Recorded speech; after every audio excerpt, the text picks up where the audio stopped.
Hey folks, wanted to show you a little more in depth on SRG to show you the process of what would be happening.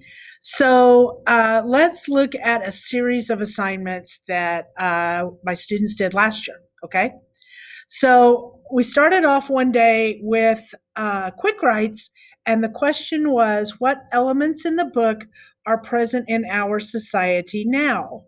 And this was a quick write. We wrote for 10 minutes without stopping and just whatever was coming into our head, that kind of thing. We were reading the book 1984, and some students were reading Anthem. So it kind of depends. I, of course, had to read both. So these were my initial thoughts just right off the top of my head. Okay. Then a week later, we worked on, there was going to be an argument essay. Okay. So the prompt was, is the experience of being an outsider universal? While outsiders are often people who are misunderstood or misjudged, the experience of being an outsider is or is not universal. So, since this was an argument paper, we had to look at the directive words. And obviously, we are arguing, we're taking a position, right? So, I'm going to say that the experience of an outsider is not universal. Okay. So I highlight that. What do I need to take into an account? We're going to talk about outsiders, right? Those are my parameters. So outsiders, we're going to talk about misunderstood or misjudged. Okay, we're going to talk about the experience. And is it, looking at being universal, right?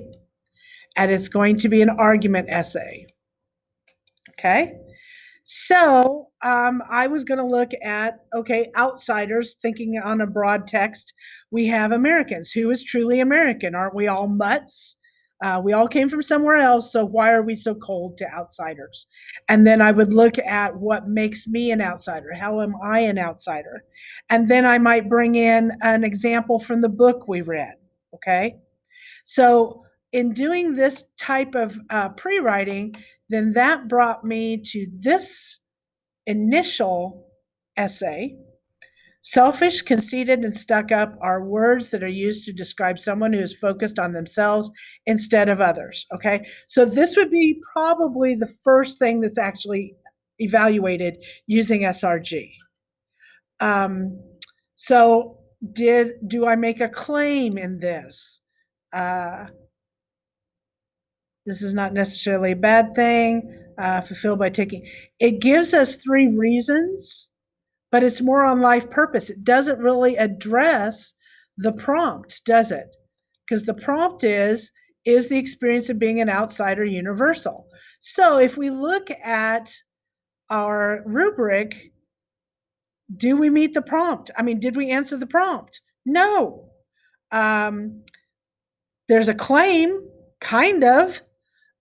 There is examples. There is there's some pieces of textual evidence, right? And it kind of goes in order in that first entry, but it's not developed, and there's no counterclaim. So obviously, since we do not hit these, the original essay is going to be probably a 2. So then we go into that mindset, and we're going to adapt the claim, and we're going to make corrections to the previous essay. We're going to add evidence, and it should address whether all outsiders experience the same thing. So in the book, is Larry treated the same as a person with a real life example? Okay, so you have to adapt and change in order to get the final draft where it needs to be. Okay, so that's what we're looking at, and this is the wrong one. Outsider argument. There we go. There's the one I wanted. Okay. So, Americans are considered some of the most selfish people on the planet because they're only interested in their own life goals. Everybody else who is more focused on developing their insides instead of their outsides is often seen as an outsider. Okay, that kind of thing. So if we would take that and evaluate it again, we could actually hit a couple of them. We could go back. Did we develop contrasting claims and counterclaims? Do we support them with relevant and sufficient evidence? Okay, do we have valid reasoning in our paragraphs? We would also be looking at sources and research, right? Because we're using the text to support our ideas. We would also be addressing the audience purpose and task. Did we establish the clear points and write for a specific purpose? Okay. And then we would look at revision and style, how much was changed. And then we would also look at editing. So one assignment could actually address 4 different standards. And that's how I will be grading in class. Students will only have to focus on the one assignment. Most of the work's going to be on me evaluating, does it address all of these things? Okay. And once again, you always have a chance to rewrite and improve on your writing assignments. I hope this kind of helps a little bit and clears it up. As we get into practicing in class, it will be much clearer as we move along. Don't give up on me, folks. We can do this together. And if you ever have questions, please do not hesitate to ask them. Email me. Let's get together during office hours and work together on your essay. Have a great day, Buffs.